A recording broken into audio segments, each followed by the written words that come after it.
பெண்ணின் மனமானில் விட வேண்டும், விதிதான் மாறாது. என் பேரின் பின்னே நீ சேர வேண்டும்.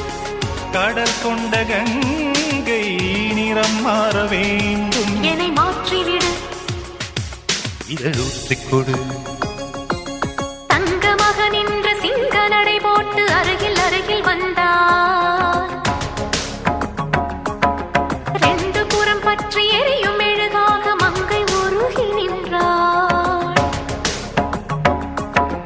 தங்க மகன் என்று சிங்க நடை போட்டு அருகில் அருகில் வந்தார். ரெண்டு புறம் பற்றி எரியும் மெழுகாக மங்கை உருகி